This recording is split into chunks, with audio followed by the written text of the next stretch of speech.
Bom dia, seja bem-vindo a mais uma edição do programa Cidadania. Eu sou o Favor Mavej e na edição de hoje vamos discutir um tema bastante pertinente, que é a questão da governança e corrupção.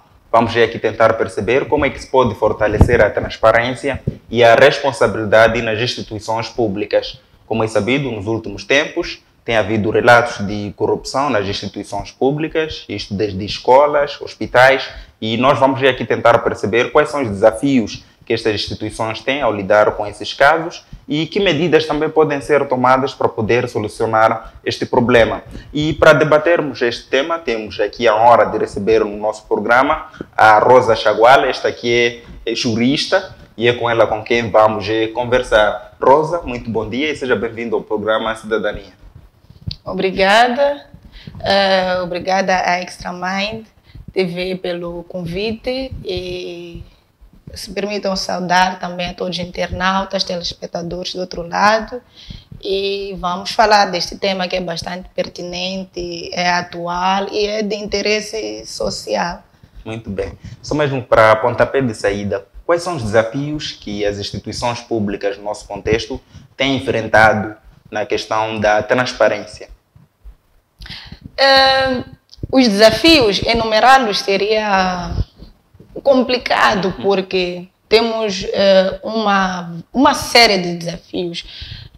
Primeiro, são desafios éticos das pessoas ou dos funcionários públicos, desafios econômicos, estamos a falar dos recursos, do salário, e os desafios também do parte do próprio cidadão, que afinal de contas estamos a falar de transparência, estamos a falar de corrupção, temos os dois lados, temos quem corrompe e quem está a ser corrompido, o lado ativo e o lado passivo, e ao longo da nossa conversa acho que vamos ir nos debruçando com mais vagar.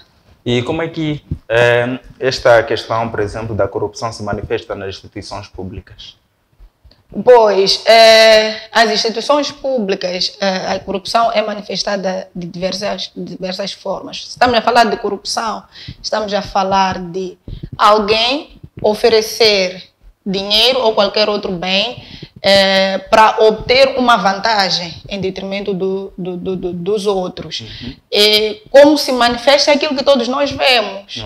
Alguém quer furar a fila, alguém quer ser privilegiado porque tem mais recursos para dar em detrimento dos outros, ou porque é filho de alguém, tem uma certa vantagem, e são essas formas da manifestação da corrupção que nós todos temos visto no nosso dia a dia, nas instituições públicas, nas escolas. Alguém quer passar de classe, quer transitar, oferecendo alguma coisa, seja dinheiro, bem, ou por vezes, infelizmente, vemos a oferecerem o seu próprio corpo para terem alguma vantagem nos hospitais, com esta escassez de recursos, medicamentos, serviços que são frágeis.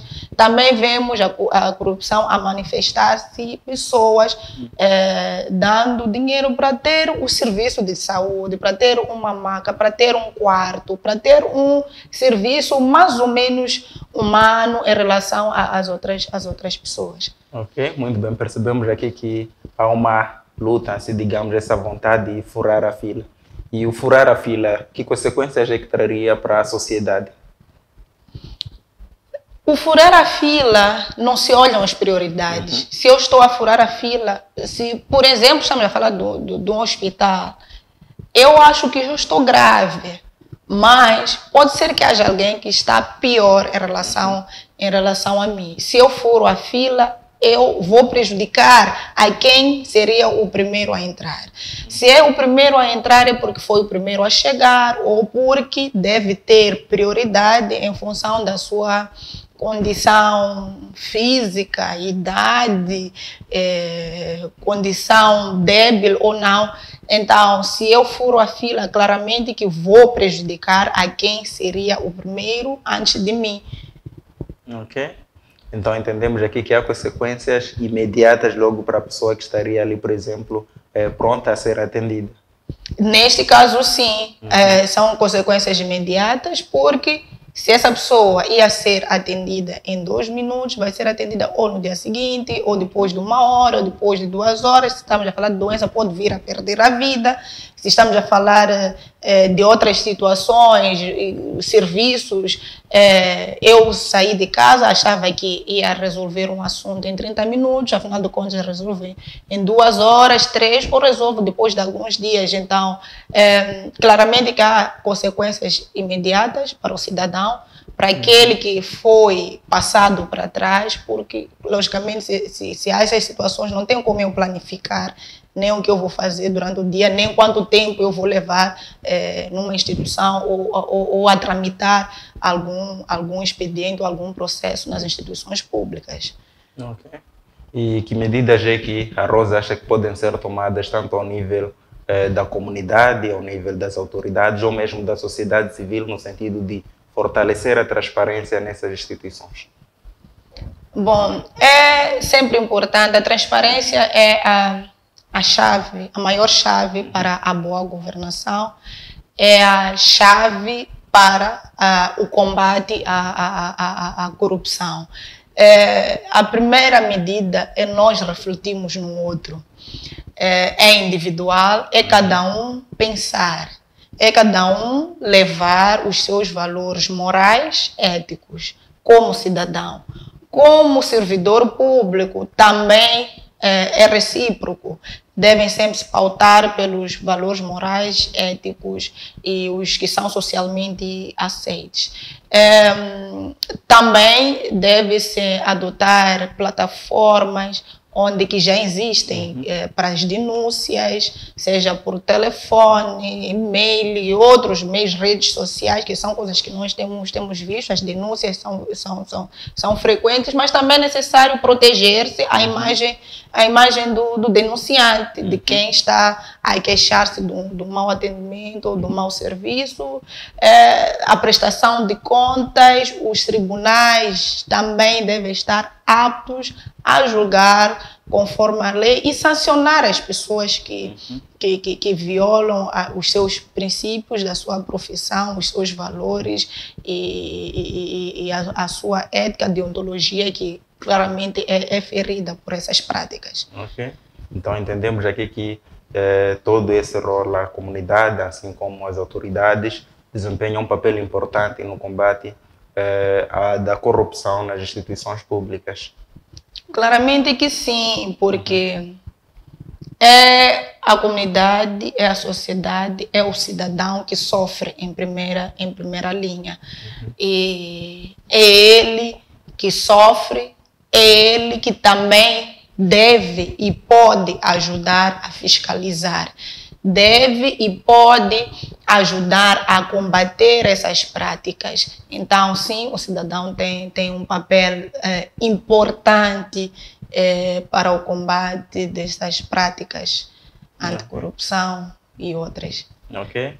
A Rosa é jurista. Poderia aqui nos explicar, do ponto de vista jurídico, o nosso país, o Moçambique, tem aqui dispositivos legais necessários para poder, assim, digamos, fortalecer a transparência nas instituições públicas? Sim, temos vários. Primeiro, a nível de cada instituição, que são as normas de cada uma das instituições, mas essas normas internas das instituições, nesse caso públicas, que visam garantir a transparência e que visam garantir o combate à corrupção, quando violadas, simplesmente há direito a uma sanção disciplinar. Mas também temos as leis gerais aprovadas pela Assembleia da República, que são também várias, inúmeras. Temos o próprio Gabinete de Combate à Corrupção, que serve para isto, para fiscalizar e punir as questões de corrupção. Temos o Tribunal Administrativo, que é de prestação de contas, que é para verificar a legalidade dos agentes e funcionários do Estado, não só, mas também. E estou a falar de instituições, mas por trás dessas instituições todas há leis que são observadas, e essas instituições é que garantem com que essas leis sejam aplicadas e sejam respeitadas. Para haver transparência, tem que haver uma instituição que vai zelar pelo bom cumprimento das normas e vai punir em caso de incumprimento. Portanto, temos essas instituições, mas temos também leis. Recentemente, nós já ouvimos falar da lei de branqueamento de capitais, também é uma delas que visa garantir a transparência, o branqueamento de capitais e o combate ao terrorismo. Enumerar, nós somos ricos em leis, costuma-se dizer isso, que Moçambique aprova leis, por exemplo. Portanto, temos muitas leis que visam garantir a transparência e o combate à corrupção. Muito bem. Temos muitas leis, várias entidades também que podem combater a corrupção, assim como também permitir que haja essa transparência. Mas então, o que estaria a falhar? O que está a falhar é fazerem-se cumprir efetivamente. Porque não vale de nada nós termos leis, termos instituições, mas enquanto nunca vimos ninguém na barra do tribunal.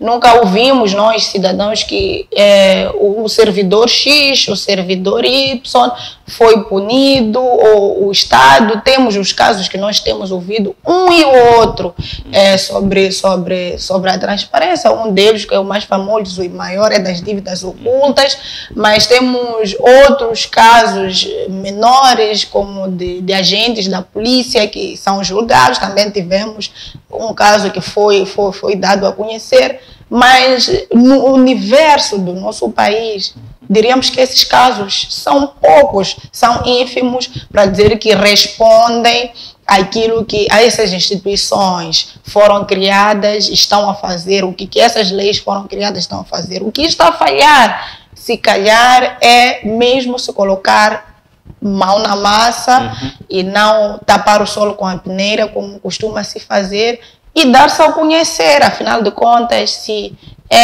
está-se a gerir o patrimônio público, é este público que tem que tomar conhecimento de como está a ser gerido, o que foi feito em caso de incumprimento, em caso da má gestão.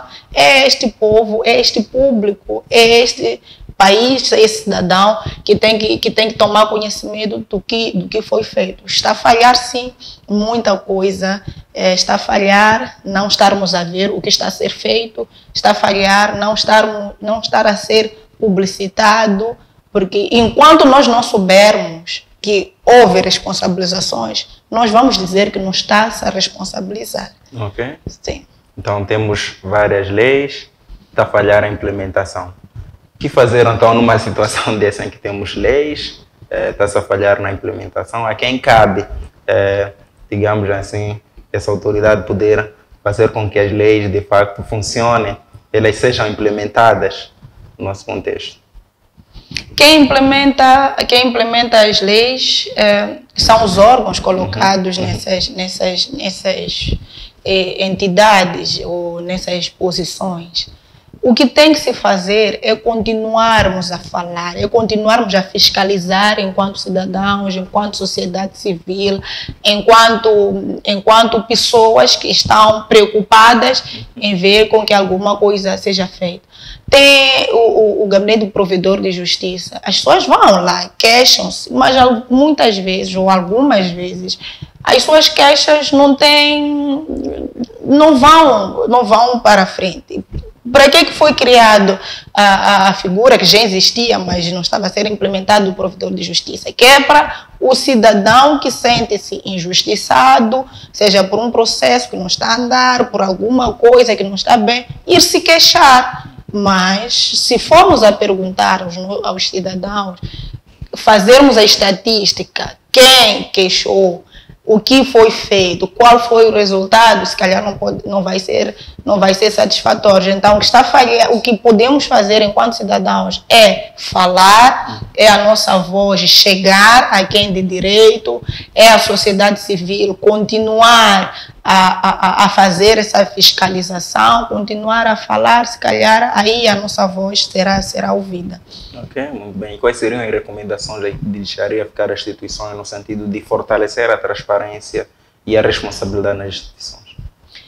Primeiro é a capacitação.